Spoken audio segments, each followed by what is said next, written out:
All right, welcome back everyone to Happy Hour with the Lincoln, the new, the improved, and the revamped Happy Hour with the Lincoln. Hope you like the new format where we answer your questions and really just help you deal with the psychological aspect of trading, which to me is the only aspect. It takes just a few minutes, well, maybe not, a little longer than a few minutes. But it doesn't take long to learn a strategy. The rest of the battle to becoming successful is dealing with the psychological aspect, dealing with you, battling you. You will always be your worst enemy. We've often said that before, and that's what we work on. Now, if you guys have a question that you want me to put into the next happy hour, I'm going to put the email right above, support@thelincolnlist.com. Just shoot me an email. I'll try to get your questions in as soon as I possibly can. Now, it was a good week of trading for us, and I'll always like to wind down, with a little dram of whiskey. I have Peat Monster, if anybody was interested. Kind of sampling a little, well, not sampling. I'm already most of the way through the bottle, far beyond the sampling. I did a review of that, so anybody interested, I'll just put the link down below. Also, before I get started, I do want to remind everyone that the free trials to the live trade room are ending on February 4th.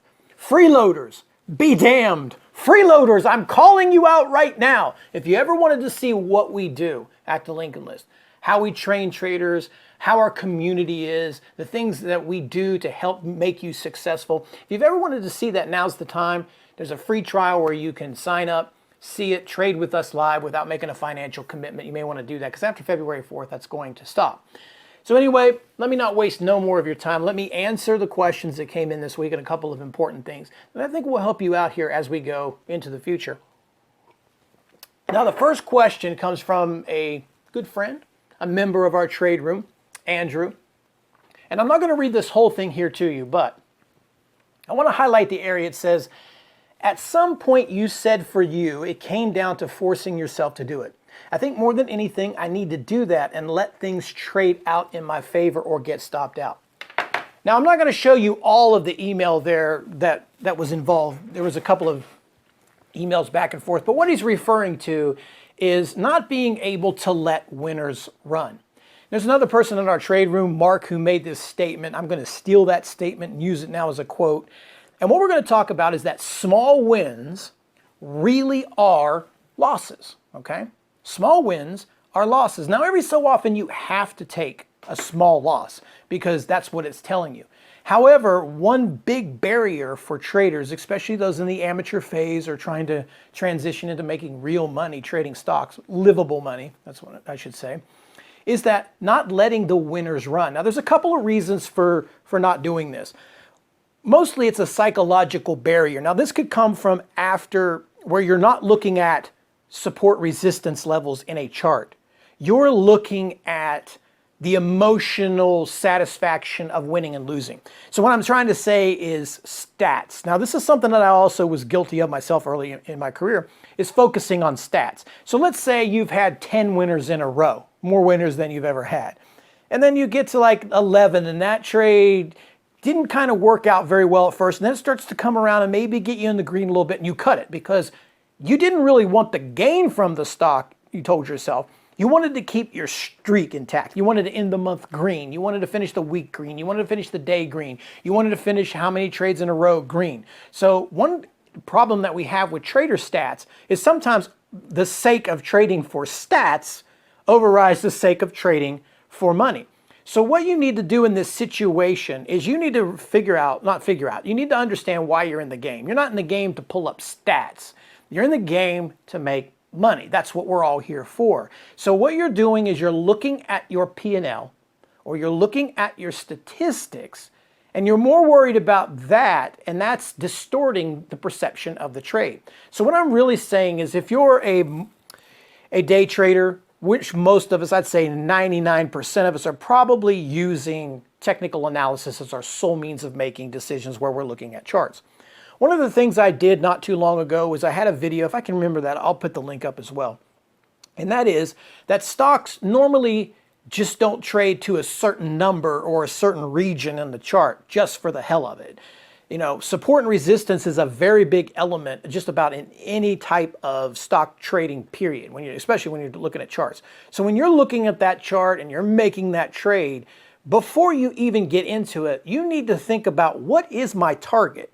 And why did I why did I think it would achieve that target? Was the range in the stock? Did the chart show it had that upside potential? Is the resistance far enough to give me great risk to reward on the trade?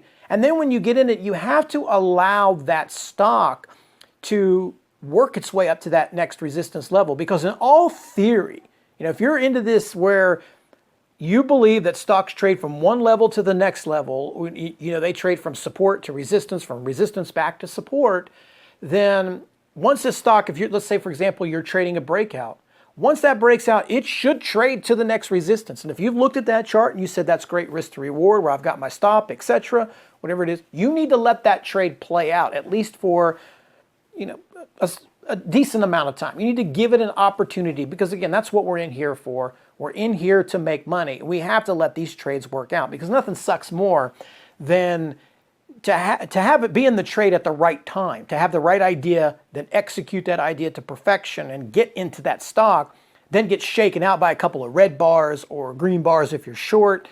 And then, half hour later, that stock turns and rips, and it's like you left all that money on the table, and now you're having a crappy day, and the winner that you really wanted, that day maker, that big trade that you needed, you were already in it, but you blew it because you gave up on it. Now, this is obviously a big psychological barrier, and Andrew and I have talked before in the past, and what he's really referring to as well is when I struggled with this, one of the things that I did to kind of help me overcome this was I said, I'm going to get into this trade and I'm going to be into it for 20 minutes regardless of what it does. I'm just going to have to force my way through it. And this is a lot of stuff that we have to do as traders. We have to get outside of our comfort zone in the beginning and break those psychological barriers. So I used to have this old kitchen timer, the kind you turn. This is before you had clocks on your mobile phone.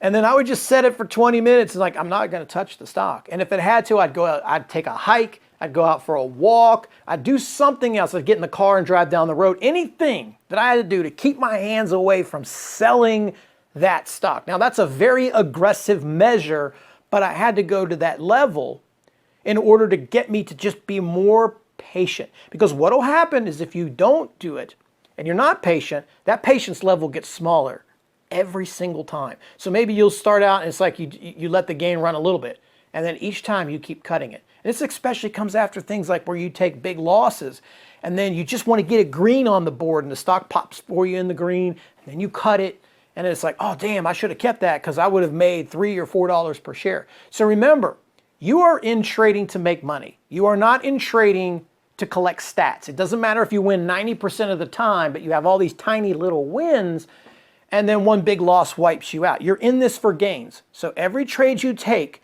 you have to think, I'm in this for gains. I have to let it work to the next resistance level if I'm long, to the next support level if I'm short, and I need to give that trade a fair chance. And each and every time you do that, if you're having trouble not, clicking the mouse here, whatever, you just got to do whatever you got to do.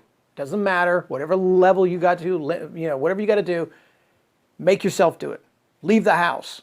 Turn your computer off, unplug it, whatever you got to do, make sure you do it, because that's what we're in here. We're in here for big gains. So small gains sometimes are losses as well. So let's move on to our next question. Is day trading riskier than long-term trading? Strangely, I get this one a lot. And I've always said it's just trader specific. What do you excel at? Are you good at day trading? Are you good at investing? What are you good at? That's what this is all about. It's not about what I think is good for you. It's about where you excel, what makes sense to you, and what works for you. I'd have to say, though, just on an overall answer, just looking at the question and giving someone an answer, I would have to say that day trading is less risky than investing or shorter term trading. Now, maybe not so much in this market, but I've been around for a while, and I do remember where it was a regular event to see markets gap down. This is especially if you're somebody who trades biotechs. This is an industry that still has this issue, and basically what I'm saying is when you're a day trader, you're not subject to the big element which is out of your control, and that's overnight risk. You see, when you're day trading, a trade may get away from you, but if it does, that's based on you and your ego not obeying your stops, etc. But you can't put a stop loss on something and it gap down the next day. What you can't account for is overnight risk. Now, I've traded through some interesting situations such as 9/11 and a couple of others. I'm not saying you're going to see stuff like that again. And right now, over the last year, the market's been very tame and volatility has kind of left this market. So maybe that's not that much of an issue now, but there still is overnight risk. There's always that element of overnight risk where you go to bed one night and then disaster strikes the next day. Now, we haven't seen that for a while, but that doesn't necessarily mean that we won't see it. So in my opinion, I think day trading is a little less risky, but if you're a terrible day trader that doesn't obey their rules, then you may disagree with me.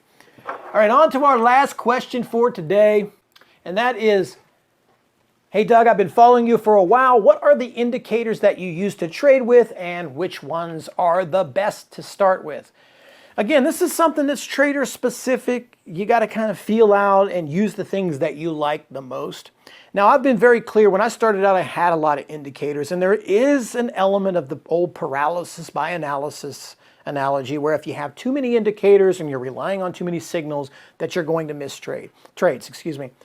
Over the years, I just stripped everything down, and all I'm using for decision making really is just support and resistance. That's it. That is 95% of all of the trade ideas that I make is revolved around support and resistance, because I truly believe that, when a stock trades into support, that the market will bounce that stock, even if it's just for a short term. Even if it doesn't last, it'll at least make an attempt to try to bounce that support. And if it blows right through support, then that lets you know that there's bigger problems that you may not be aware of. Same thing when it comes to breakouts or resistances. As long as it's not first thing in the morning where you're getting false signals, but as data has built throughout the day and you see certain resistance levels getting tapped, if it breaks through that, then in theory, it should run to, like we said before, it should run to that next level that you see in your charts, because it's built, it's worked at that area, and then it's broken. Now, I will use some backup indicators for exits, such as the VWAP and the 10, 20, and 50-day moving averages, all on a 5-minute chart. And I'll just kind of use those as guides to give me some areas. So for an example, maybe the stock is broken out above a 52-week high and you don't have a near point resistance, or you don't have a near point support, then sometimes a VWAP or a Bollinger Band or something like that can give you a clue. If not, just use a whole number. You'll find out that when you're looking at charts and the less that you focus, at least for me anyway, the least that you focus on stuff, the more you can concentrate on the task at hand, if that makes any sense. You got a clean chart, you got a clear view, you're looking at just numbers, and that's what you're playing. And that's all that we are playing as day traders. We're not interested in the company too much or the profits and so on. We're just looking at those levels. When the market wants to buy something and they want to break a level, they're going to break it. The best thing you can do is be in it. So use the indicators that you feel comfortable with, but I would say that if you're new to this, there's no magic indicator. There's nothing that's guaranteed. There's no holy grail of indicators that are out there. Use the ones that you can kind of understand, but I think some really great ones to start with is VWAP, 10-20 moving average on your charts. That'll give you a good baseline with support and resistance to make some really qualified decisions and get yourself in the right direction. So anyway, guys, we'll leave it at that. I want to thank you for watching this happy hour with the Lincoln, with the little Pete Monster. Again, don't forget about the free trials.